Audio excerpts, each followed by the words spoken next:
Good evening, ladies and gentlemen. Welcome to week 2 in CU 122. Chef Suzanne and I welcome you to another fine live session here. And what a great week last week it was. I was really impressed with everybody out there. We talked last week that our prior CU 122 class was a bunch of rock stars. But I think they're being put on notice with this class because you guys are coming up pretty fast behind. And I know that we had a lot of great food that came through, and I know that Chef Suzanne is getting ready to share there. And I was very excited by the plates that I saw and very, very encouraged by the amount of effort that was put into the food. And I also want to thank everybody, and I know Chef Suzanne feels the same, but we had a lot of people that were communicating and asking for questions and help this week. And that's a fantastic sign when the students are involved and they really want to learn. It's very encouraging for us as chef instructors when we have students that are going down that road. So thank you, everybody. And as well, great job on getting your assignments in on time this week. We had a pretty good submission rate. So thank you very much for that. We really appreciate your effort. And I love seeing all these chef whites out there. Absolutely fantastic. A lot of professionalism coming out of this class, which is only going to bolster you in the future. Chef Suzanne, what you got going on from week 1? Oh, I had such a good time. I just absolutely love my job. I love what I get to do. Wait, can I ask you a quick question? Did you have salad last week? I didn't.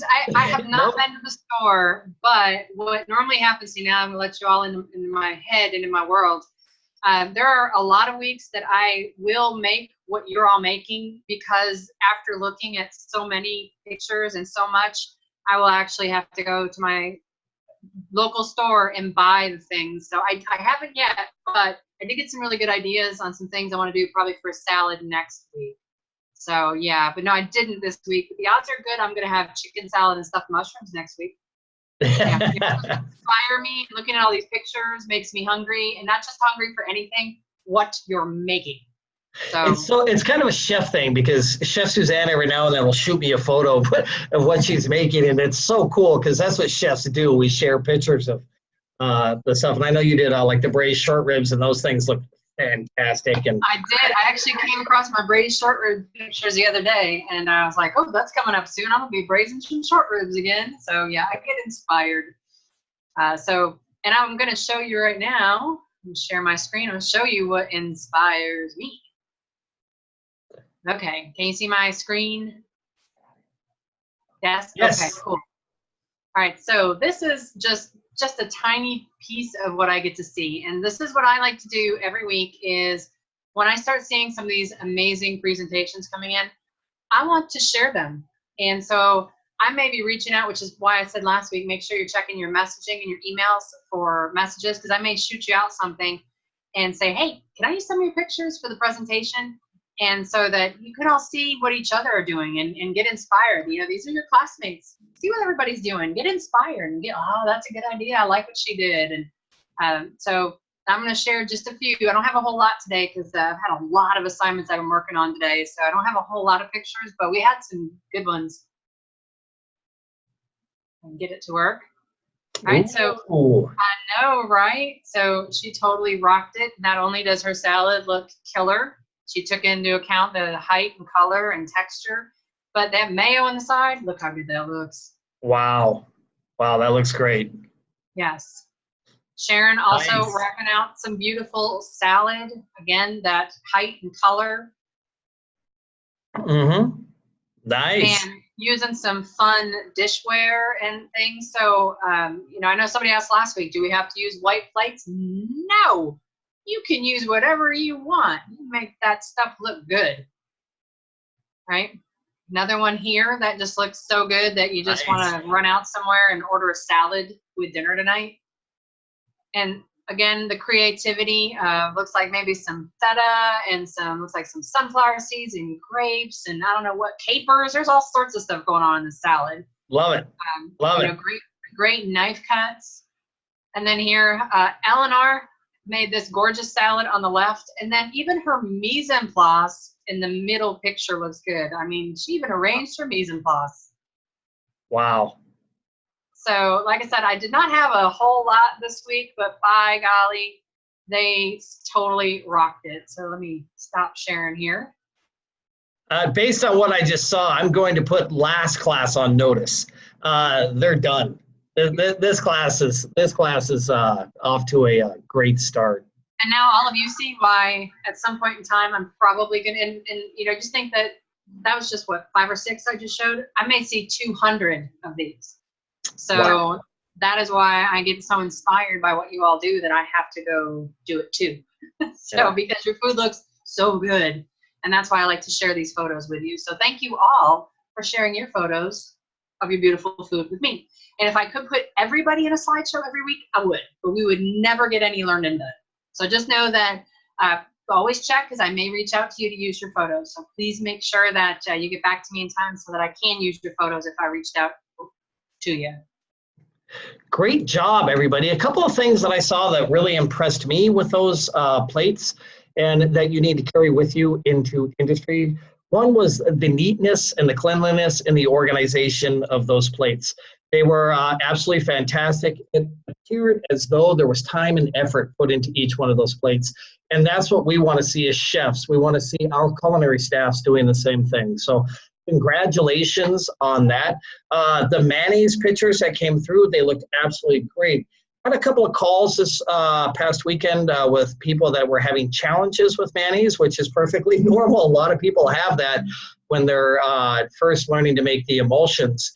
Be patient with yourself. The biggest mistake that people make is they add that oil too quickly initially and they don't start the emulsion.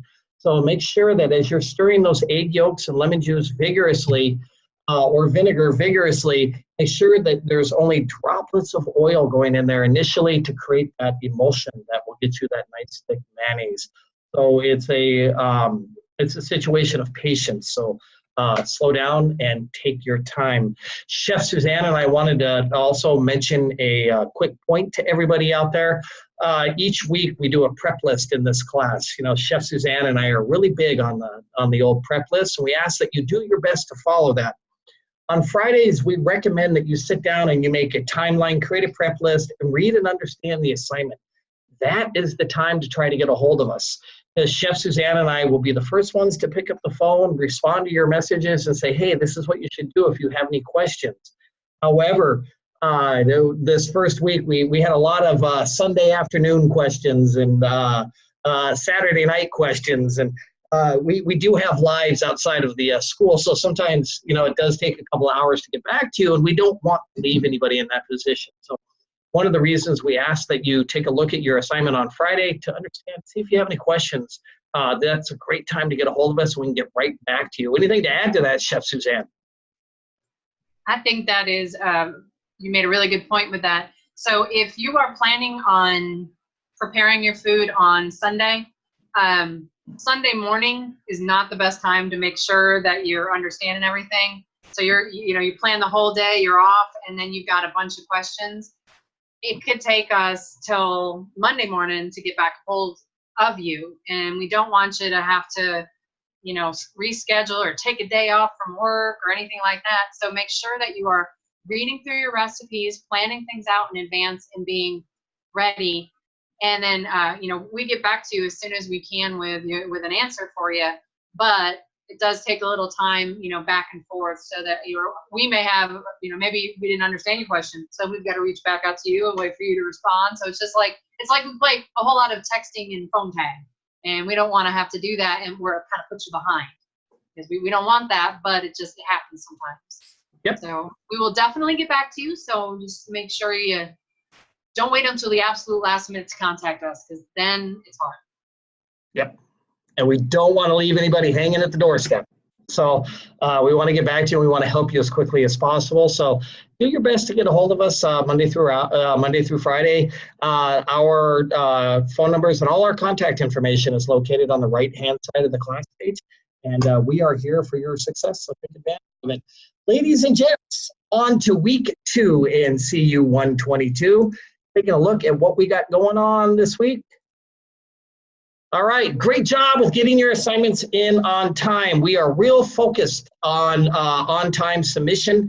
And the reason we are focused on that is because it leads to success. The students that continuously submit on time are the ones that walk out of the class with 100, and that's what we want for everybody. So we're real big on that.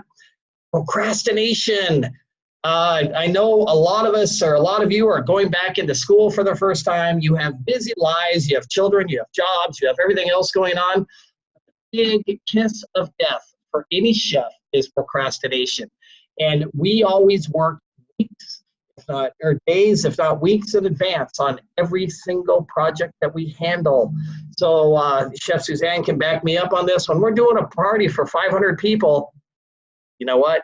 It's done days before that party's ever supposed to be executed. So you have to make sure that you work way in advance. Procrastination kills in this business. So if it's supposed to be submitted by Tuesday, hey, get it done on Friday. Why not? You know, it leaves plenty of time for repairs, et cetera, et cetera.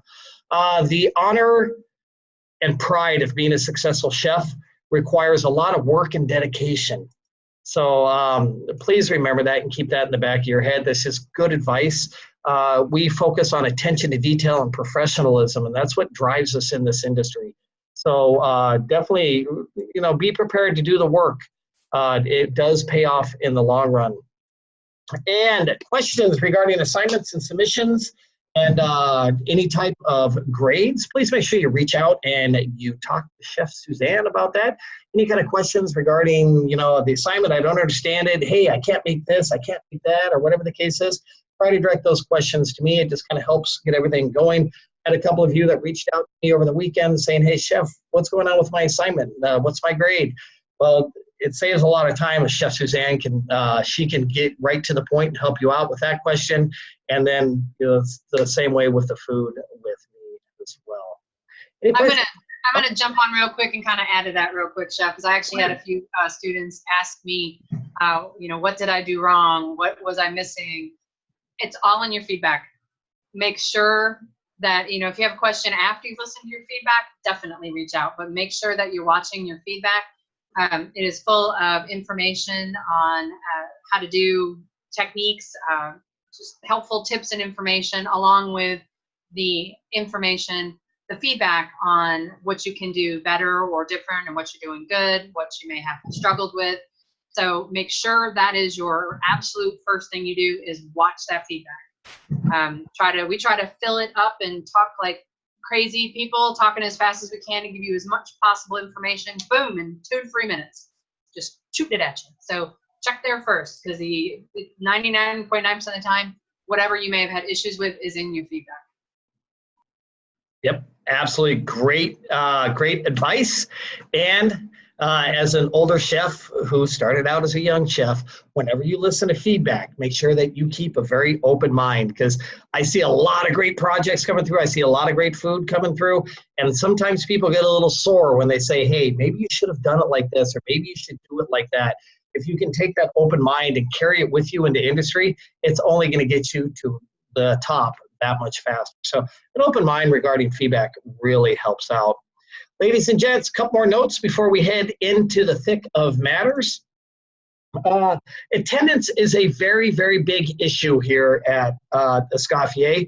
The reason that we are so big about attendance is the students that continuously post every 3 to 4 days are the ones that succeed. And our goal is to see you succeed, right? So if you walk out of this classroom with 100, boom, that's awesome. And we know that the students that submit on time and post attendance every 3 to 4 days are the ones that walk out of here with 100. So it's your future, and we are here to help you achieve that goal. And this is one of the things that you need to do.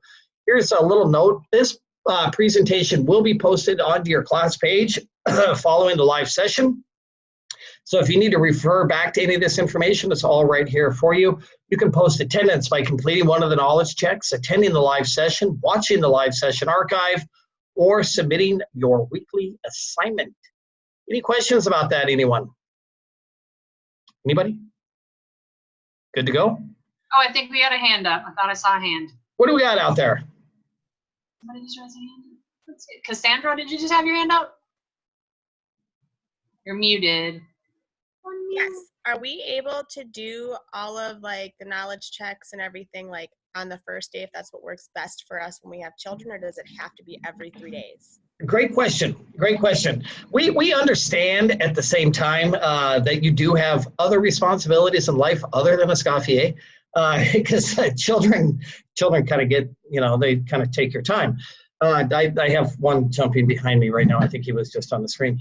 But yeah, sorry. So you can do the knowledge checks on that specific day. That does work best for your schedule.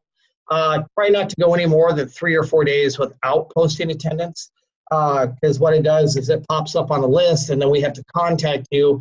And then when we go to contact you, that takes time from other students that need help. So that's our big focus. So does that answer your question, Cassandra? Yes, thank you. As you can tell, I have issues in that department as well. Okay. So moving on to our next subject, I have a quick video here in this week's PowerPoint. We're not going to watch this, but this guy is extremely motivational, and I would highly suggest that everybody take the time to go on to this presentation and watch this video by Chef John Selleck. He talks a lot about what it takes to succeed in this industry and the work and the effort that's required. So definitely take advantage of it. It's a great resource to learn a little bit more. And then moving on to this week, we're going to talk about a very famous chef. He's one of my heroes. His name is James Beard, born and raised in Gerhardt, Oregon, and attended school in Portland, Oregon. And unfortunately, he didn't make it through his college because of certain issues. However, he went on to have the first nationally televised culinary program back in 1946. So he was the godfather, the predecessor to Gordon Ramsay, Bobby Flay, and all these fellows. He started way back then, and then shortly after that, he hooked up with a lady by the name of Julia Child, and they started a lifelong bond and friendship. And then they also hooked up with a guy by the name of Jacques Pepin, and the three of them created quite the culinary powerhouse. He is also the founder of the James Beard Foundation, which donates a tremendous amount of money to the up-and-coming chefs. So he is a very powerful individual, or was a very powerful individual, and one of his best accomplishments was introducing the hors d'oeuvre to America. So James Beard is kind of on all of our minds this week as we talk about hors d'oeuvres and bound salads in the kitchen this week. Let's take a look at our class page for week 2. Don't forget, everybody, there are 2 knowledge checks each week. Each knowledge check is worth 10 points and must be completed by Tuesday night at 11:59 p.m. Central Standard Time. Research materials, read them, understand them, and they will help you answer the knowledge checks. Knowledge checks can be taken as many times as you like, and only the highest score will stick. So everybody should be getting a 10 on those without doubt. Thank you, everybody, for being in attendance at our live session this evening. And then in the kitchen this week, we are working on bound salads and a hot hors d'oeuvre, which is kind of a cool subject. We'll get into that here in just a minute. Here is your weekly suggested prep list. We understand if you can't get this perfectly. We understand if you have to twist it a little bit. If that's the case, sit down and make yourself a prep list. It will pay dividends in the end. Attend or watch the live session on Wednesday. Read the research materials. Complete the knowledge checks on Thursday. Read and understand the assignment. Create a prep list. Create a timeline and purchase mise en place on Friday. Very important. Prepare assignment on Saturday and Sunday and submit it no later than Sunday. This way you can listen to Chef Suzanne's feedback and resubmit as needed. Anything to add to that, Chef Suzanne? Other than make sure, because I don't know that some are aware of this or not, make sure that you remember that we have about 72 hours to get your assignments back to you. So, and every time you adjust an assignment, you restart the clock. So if you originally turned in your assignment at noon on Friday, but then you're like, ooh, I forgot to add my self ID, and you go back in and you add your self ID and then resubmit it at 5 o'clock at night, it is now, your submission time is now 5 o'clock on Friday, so it'd be 72 hours from there. So within 72 hours, your assignment will get graded, and every time you resubmit, you restart the clock. All right, so just remember that. So if you're wondering, well, I turned my assignment in, so as of right now, I think everything that was turned in on Wednesday, Thursday, Friday, Saturday, Sunday is done. Handful around from Monday, and then anything yesterday and today. So just FYI, because I know there's been a couple questions. Chef Suzanne, I hate waiting in line. So you know what I do? I always show up first, right? This way I don't have to wait in line. In other words, the earlier you submit your assignment, the less you have to wait. Very, very true. Yeah, you have to understand. Chef Suzanne gets a lot of assignments, and so be patient and tolerant. However, the earlier you submit, the earlier you get it back, and the quicker you can make your changes, and rest assured. So take advantage of that. Ladies and gents, also in our weekly presentation is our conversion chart. I know, and I'm sure some of you are probably thinking to yourself, these conversions are going to continue into your next block as well in CU 132.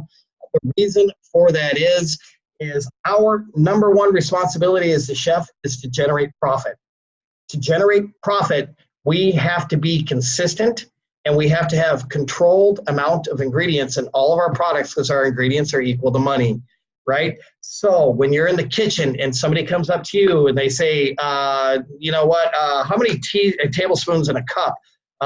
Hey, there's 16 tablespoons in a cup. I know there's 3 teaspoons in a tablespoon. I know there's 2 pints in a quart. And I know there's 4 quarts in a gallon. You'll be able to scale recipes, remain within that profitability, and you're going to look like a rock star. So make sure you really focus on these. This is a learned skill. It's something that you're going to have to memorize, be patient, work at it each week. It's going to pay off in the long run. Does anybody have any questions so far?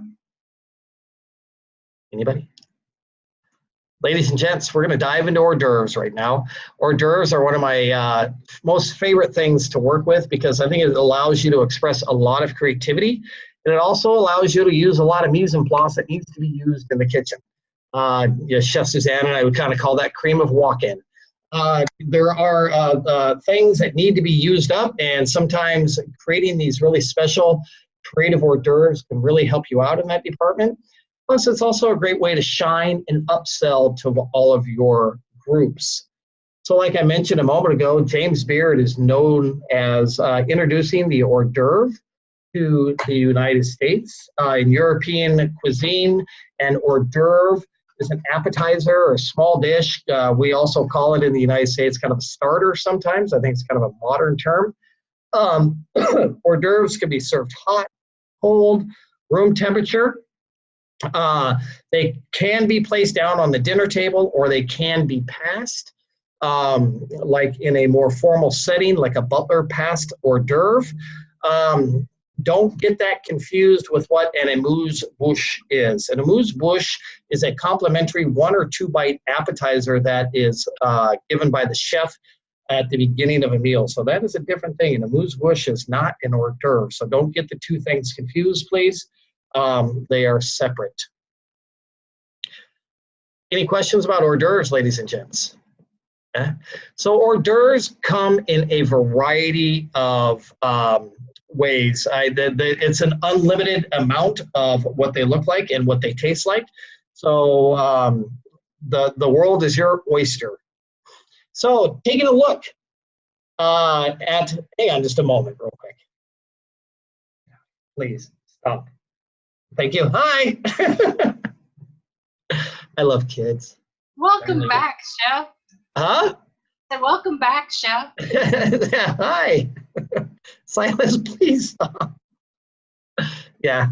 So, ladies and gents, in the kitchen this week, we're going to be working on stuffed mushrooms. I like this exercise because of the technique that's being taught. It's a great classic warm appetizer to work on. This is an appetizer that can be prepared several days in advance and then warmed and served at the time of the event. So it's not something that you're going to have to do the day of the function, and that's not what you want to do because that is procrastination. So taking a look at our stuffed mushroom recipe this week in the kitchen. Our mise en place, large white mushrooms. The smaller mushrooms are what we generally refer to as being button mushrooms. Button mushrooms are small, they're great for salads, they're great for soup. The large white mushrooms can be 1.5 to 2 inches in diameter, so that's really what you want to look for. If you can't find the large white mushrooms, don't feel bad. You can use the button mushrooms as well. They work perfectly fine. You'll also need a small red bell pepper, small dice, preferably brunoise, which is 1/8 of an inch by 1/8 of an inch. And then your medium onion, brunoise or minced, even finer, fine brunoise, 1/16 of an inch. The same thing with your green onions, garlic, and oregano. Also, breadcrumbs, grated Parmesan cheese. You don't want to use shredded Parmesan cheese in this recipe. That is not good because it'll be too big. You want the Parmesan cheese to actually get itself worked into the mixture. The reason we like to add the Parmesan cheese is Parmesan cheese is fairly high in what we call monosodium glutamate, MSG. It's a naturally occurring substance within the Parmesan cheese. It occurs in mushrooms, Parmesan cheese, tomatoes, and it naturally opens up the palate on your tongue and enhances the flavor of the food. There were some issues with monosodium glutamate years ago when people were using it in a powdered form and adding it directly to their food. As a result, some people were getting headaches and other health effects. However, it is a naturally occurring substance that we can use to our benefit in the culinary world to enhance the flavor of our foods. So please don't be shocked by that. Fresh Italian parsley. If you can't find Italian parsley in your local grocery store, use regular parsley. Life is good. It'll be all right. And then vegetable oil, salt, and pepper. Vegetable oil, if you don't have vegetable oil, don't run out to the store and buy it. You can certainly get away and work with olive oil or even extra virgin olive oil, which I don't recommend because of the strong flavor profile. However, that will work. And then moving back to the recipe, make sure that you preheat your oven to 400 degrees first before you do anything else. And then cleaning mushrooms. There's a couple of different schools of thought when it comes to cleaning mushrooms. You can either take a damp towel and wipe them, which a lot of people like to do, or you can also wash them as well.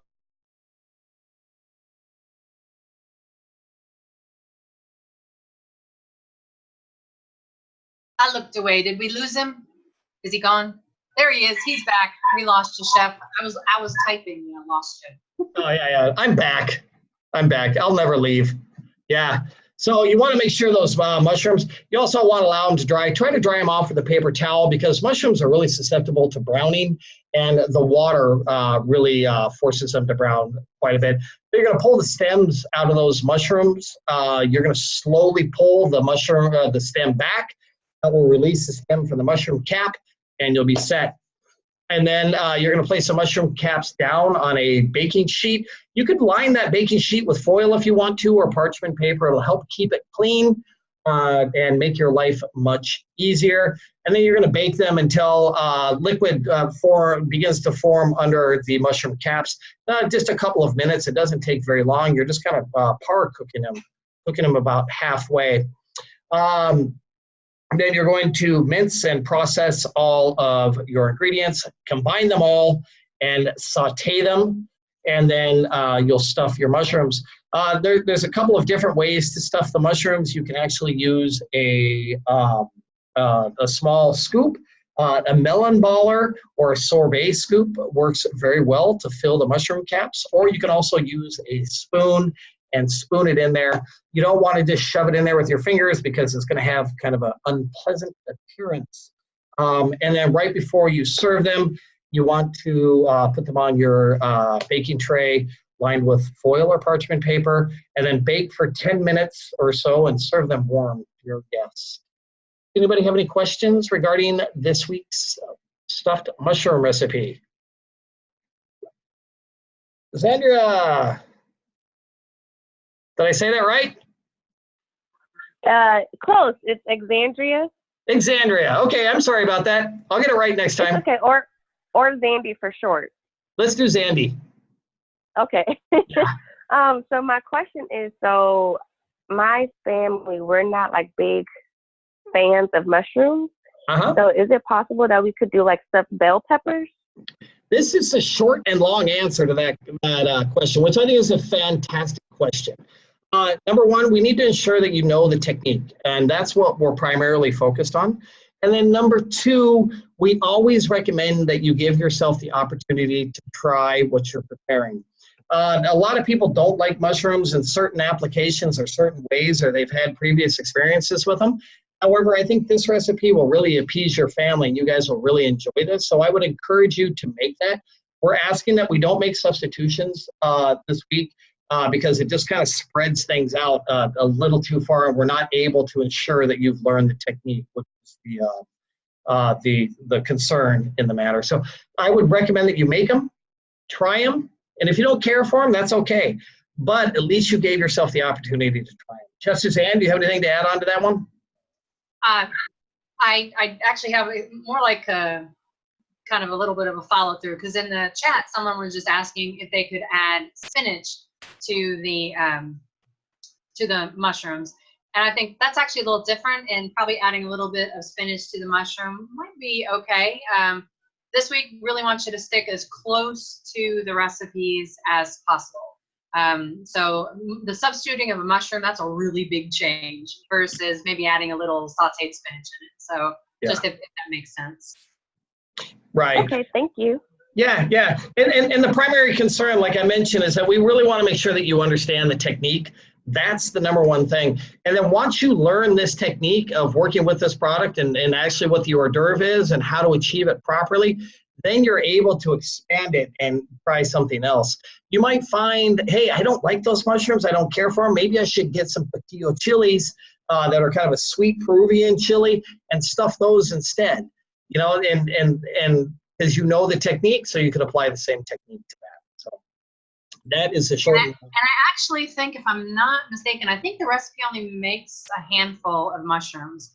So that might be another option, is, do the recipe for the assignment, and then maybe also, like Chef suggested, maybe try stuffing some small peppers or something else. Do the recipe, and then maybe something else that your family might like. So you'd be doing, a second. Okay, that's perfect. Yep. Thank you. Thank you. William, what's up? Yeah, can I use panko breading for that? Panko breadcrumbs? Yeah, but you're going to have, that's not a problem. We use those primarily in industry. We probably use panko much more than traditional breadcrumbs in industry. Panko is a breadcrumb. It's Japanese origin. It's shaved versus an actual crumb, so it helps stick to your food. It's primarily used for breading on the exterior. The purpose of the breadcrumbs in this recipe is a binding agent to help hold it together. So you're going to want to be conscientious of how much of that panko that you add, because the panko pieces are bigger and they absorb more liquid. So if you add the full amount, you'll end up with a dry mushroom. So just be conscientious of that. Sound good? All right, ladies and gents, let's move on to the bound chicken salad. That always sounds kind of weird, man. Bound chicken salad. Let's just call it chicken salad, just for the sake of being happy. So there's a number of different type of bound salads that you're going to be running across in industry. One of my biggest concerns with bound salads is food safety. And a lot of people take it for granted when it comes to working with this, but you're bringing a lot of sensitive ingredients together.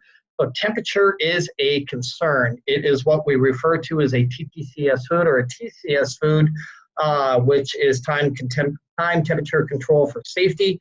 So you're going to want to be conscientious this week with this recipe to ensure that you are maintaining proper temperatures. Do not let the food sit out for more than 4 hours in the temperature danger zone between 135 and 140. And also make sure that you're working very clean at the same time. There have been a lot of foodborne illness situations that result from bound salads, potato salad, tuna salad, chicken salad, et cetera, et cetera. When you make this an industry, it is very, very important that, number one, you label and date it, and you also provide an expiration date, which is 7 days from the date of preparation. So make sure that you get yourself in the habit of that now. Taking a look at the bound chicken salad. We're making 6 portions of this recipe this week. And cooked chicken in bound salads traditionally is poached salads, or poached chicken. And I like to use, I know Chef Suzanne loves chicken, so she's already thinking to herself how she's going to do this. This group doesn't know me yet, but it is a fact. I am a huge chicken fan. If y'all are making chicken, I'm making chicken. That's like, yeah. I can't live without it, chicken. I'm like Forrest Gump of chicken. I could eat chicken anyway.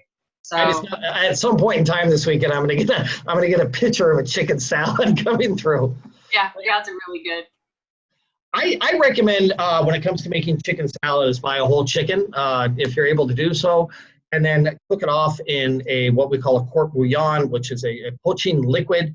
You can add mirepoix to it, carrots, onions, celery, or bay leaf or thyme, whatever you want to, or you can just poach it in plain water if you choose to do so.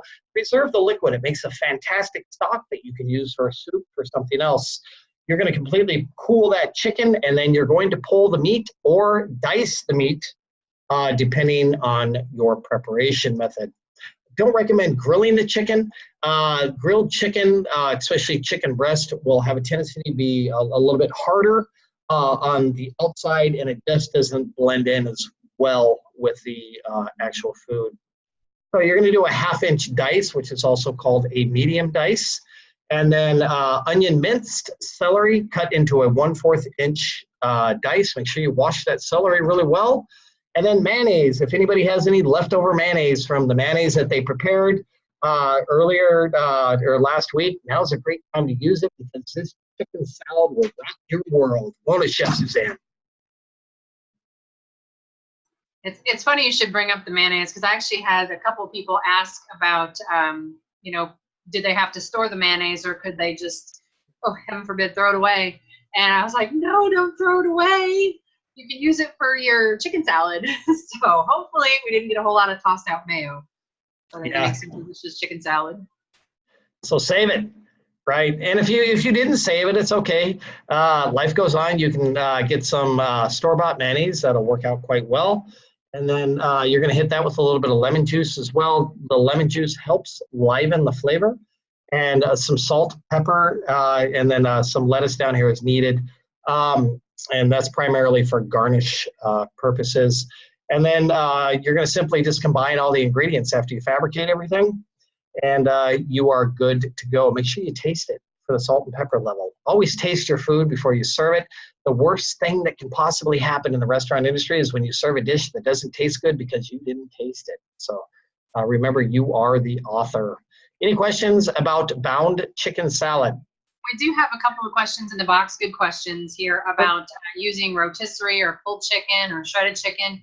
And like I was just typing in the box that, yes, you can use, already made purchased chicken, but we're always going to encourage you to cook it yourself.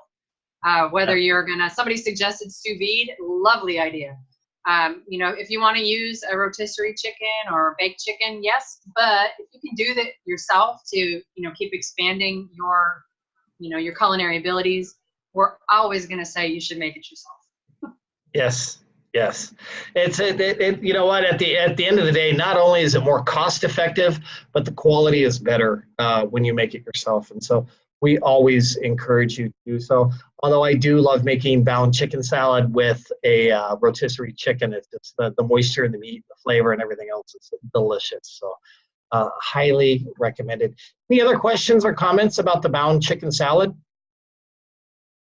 I know a lot of people might try to get creative with some additional add-in ingredients, and I'm not opposed to that. as long as you're able to display the technique that is being taught, which is bound chicken salad. So if you choose to put some Granny Smith apple in there, some red grapes, some peach, whatever, go for it. Have a good time. Do it. Walnuts, pecans, pine nuts are actually fantastic in there, as is a variety of herbs. Be conscientious.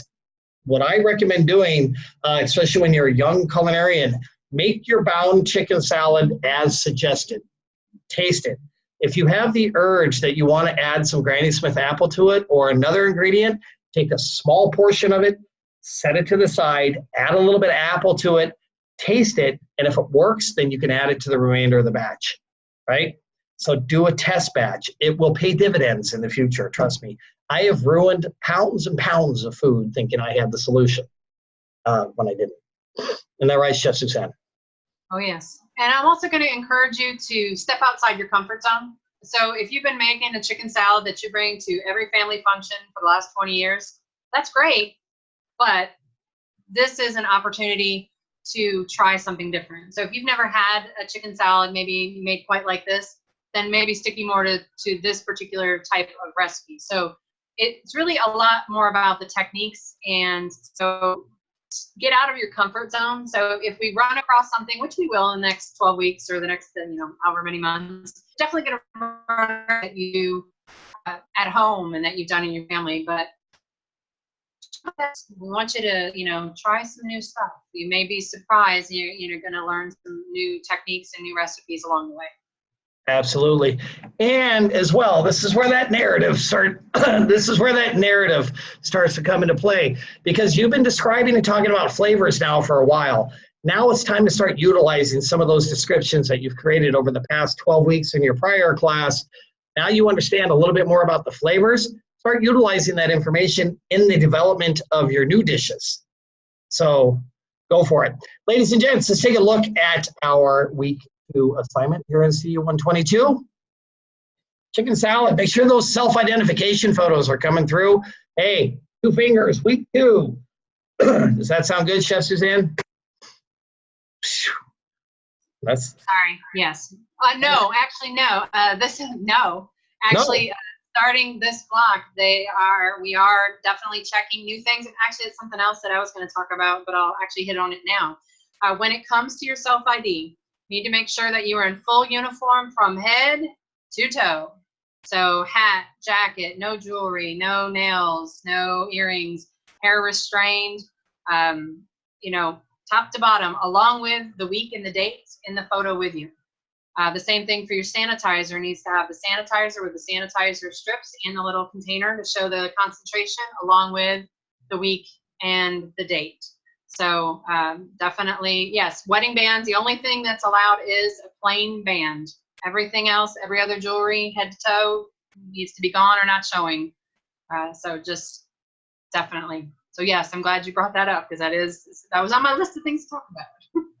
That's a big issue, isn't it?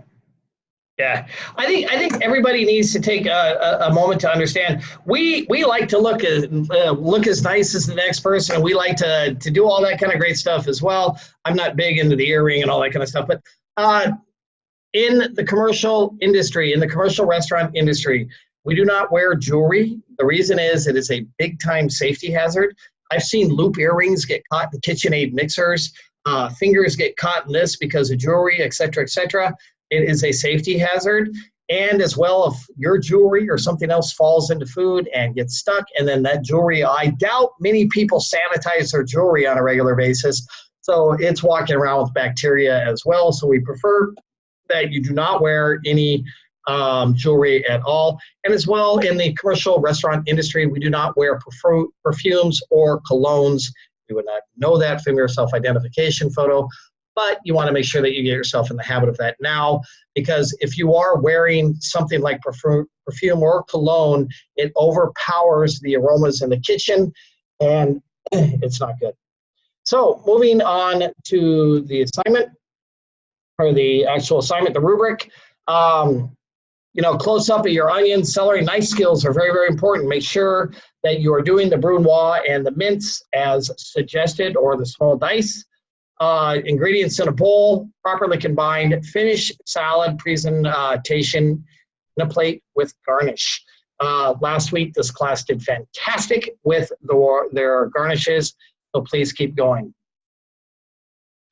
Next, the stuffed mushrooms. Uh-oh, am I breaking up?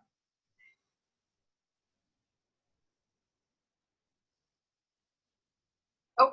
You want to take over? You are. You're frozen and you're breaking up. Take over, Chef Suzanne. Can you put that up on the screen? Yep. I can definitely take over. So we're just going over the assignment. Like Chef was just saying, I'm going to be focusing on, here, I'm actually going to pull up my own screen so I can read it a little better. So what I'm looking for is close-ups of your knife cuts, making sure that all of the, what is there, like 15 photos this week, make sure they're all there. So like we just talked about, head to toe in the correct uniform for your selfie photo, making sure that your sanitizer has all the right information in it. Your mise en place. So there was an issue with some mise en place this week. So mise en place means everything needs to be portioned out.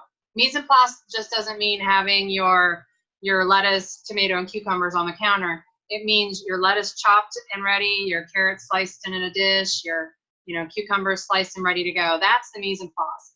Then you'll go from the steps. So think about it almost like you're hosting your own cooking show, right? We've all seen the cooking show. They have like all these little containers and they just pick it up and dump it in, kind of like that. So that's when it's asking for mise en place. That's what we're looking for.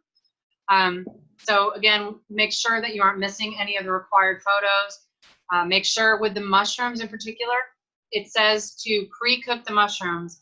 Make sure you don't skip that step, because if not, your mushrooms can end up kind of weird and soggy. So like Chef said, you're going to take the stem out, put them upside down so that where the stem was is down. You're going to cook it. You're going to see like a puddle of water that's going to be around those mushrooms. And then once they cool, you're going to take them out, put your filling in them, then you're going to pop them back in the oven to finish. And they're delicious, by the way. So I highly encourage you all to try the mushrooms, maybe some other stuff too, maybe stuff a little bit of peppers with it. But definitely make those mushrooms. And then make sure that you are focusing on presentation. Last block, it was more about the techniques. This block, looking at the techniques, but also wanting you to start working on that presentation.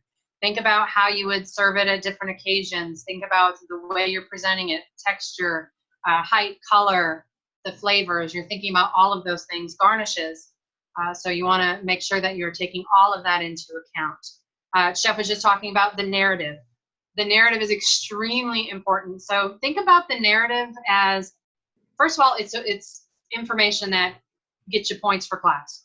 But even in the bigger scheme of things, your narrative gives me information. I'm not in your kitchen with you. So this is helping me. I'm looking at your pictures, but then I'm also seeing. So if you tell me I had a horrible time making mayonnaise, but that's all you say, I don't know what you had problems with. So give me something to work with.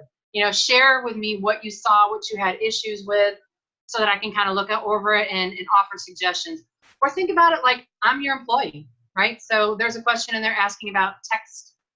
What would you text to me? Well, don't just tell me you would text me the recipe. We know that you would do that. But think about it like I'm your employee. You have 1 minute.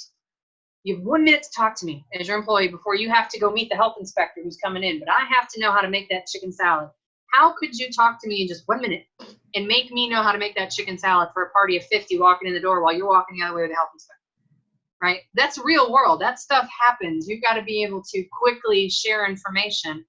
Imagine if I was a guest and you've got somebody wanting to order 50 chicken salads, and you got someone on the phone and you've just got to quickly tell them what the chicken salad is, what's in it, what's it about. That's the kind of information that needs to be in your narrative. So when you get to a section that says, did you have, what were your expectations or concerns with your recipes this week? And you just put, I didn't have any expectations, I didn't have any concerns, but you did. If you've made chicken salad before, how are you expecting this recipe will be the same? Or what do you think will be different? Or if you've never made chicken salad, how, based on the recipe and what we've been over in class and maybe the videos that we've watched, what are you expecting are going to be some problems? So utilize that narrative. Yes, it's a grade, part of your grade, but it's so much more than that, that you're just not seeing right now yet. It doesn't seem like as much to it, but it's super, super important. So yeah, I took over. Are you still crackling all up, Chef? Or are you good?